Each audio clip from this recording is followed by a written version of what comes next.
Wow, may chocolate pa.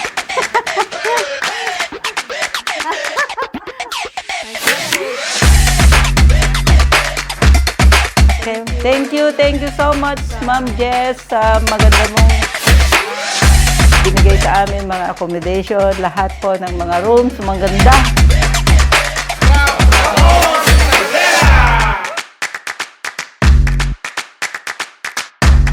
Salamat din ng ng mga mga barangay President, Ma'am Jessica B.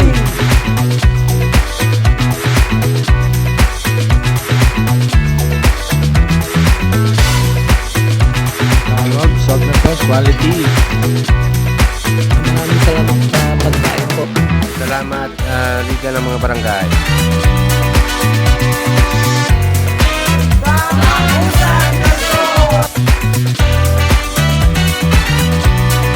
Salamat sa mga barangay at lalo na kay President Jessica B.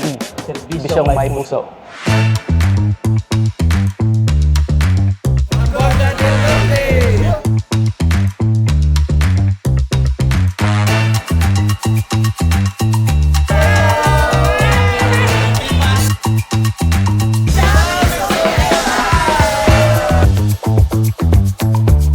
Kapag tayo ay nagsama-sama at meron tayong iisang direksyon, meron tayong iisang layunin, ano pa ang kaya nating makamit ng sama-sama?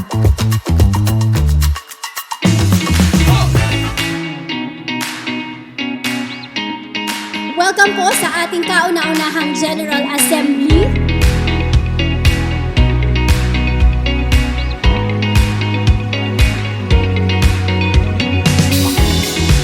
Kapag sama-sama po tayo at tayo po ay magkakaisa at magtutulungan, anumang problema, higante man yan, anuman ang ating suliranin, anuman ang ating mga pangangailangan na sobrang lalaki, kayang-kaya po natin yan mapuksa. Kayang-kaya po natin ma-overcome.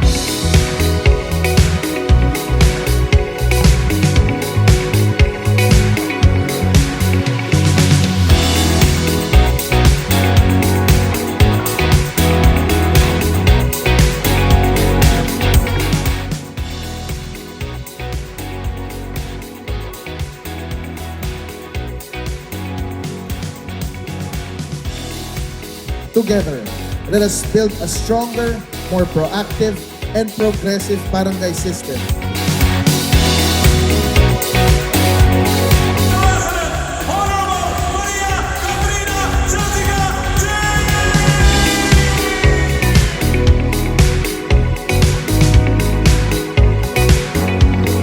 Tulong-tulong po tayo, siguraduhin natin.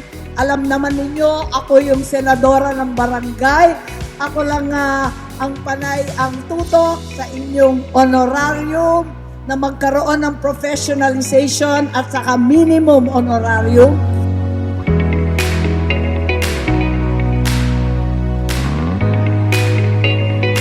Tanggap ko na binigyan tayo ng Diyos ng dalawang tenga at isa lang bibig.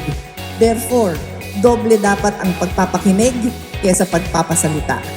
Kaya bukas lagi ang aking opisina sa mga issues nyo. I suggest maging organized po kayo. Come to my office as a group.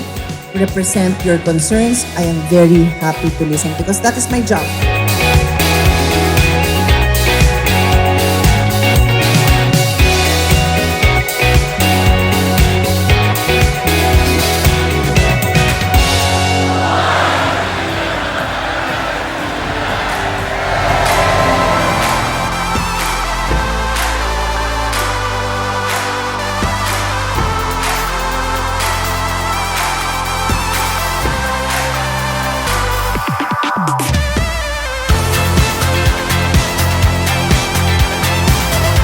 Ito pong ginawa po natin na pagpasa ng ating pag-amyenda ng ating Constitution and Bylaws at Election Code ay ang ating legasiya sa ating liga.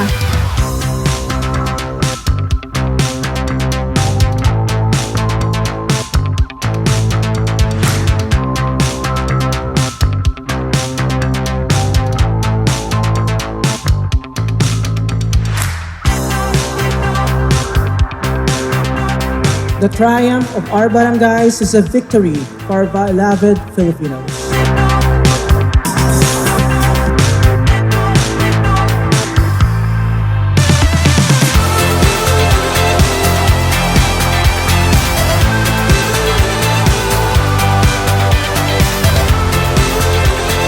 And I hope that we can all pull our strength together and show all and everyone that the Liga ng Barangay is one and united for the betterment of each and every barangay in this country. Tol ng bawat Pilipino, atin pong isigaw, Senator Francis Tol!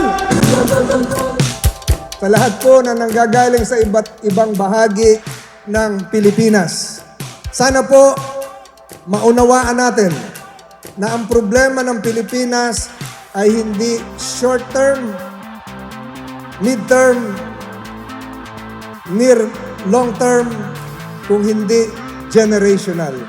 And it will take a generation to solve all our problems. Italampas ng Pilipinas chart submitted to the United Nations last March 27 is proof positive that the Philippines will be greater than other countries in Asia.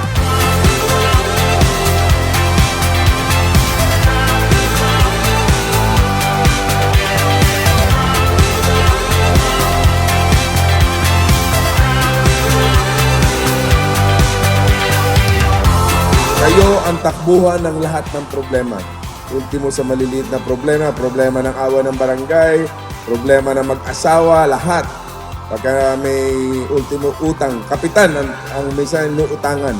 Kaya importante sa ating mga kababayan, magmahalan, magtulungan para sa bayan.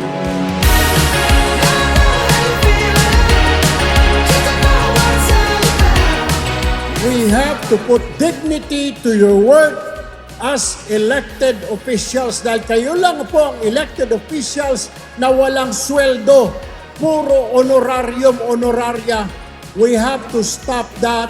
This 20th Congress, we will make sure na magkakaroon na po ng sweldo ang ating Chairman Kagawad. Pati na po, isama natin ang ating health workers, pati po ang mga barangay tanod.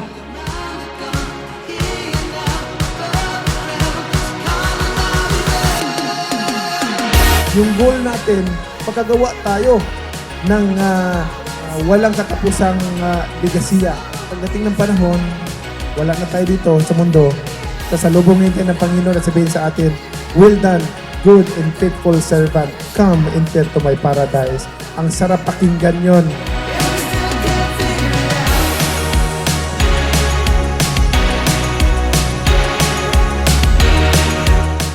Mga barangay captain, tandaan niyo ito.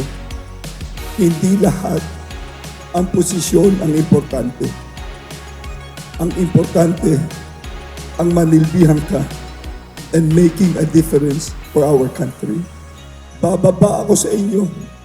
Makikinig ako at sabay-sabay natin gagawin ang programa. Dahil importante sa ngayon ang pagkakaisa ng ating bansa despite everything.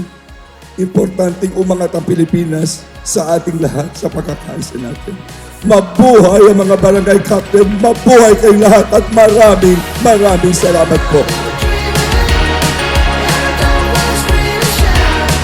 So maraming salamat po sa aking mga kasama na nandito. Mabuhay ang Liga ng mga Barangay sa Pilipinas!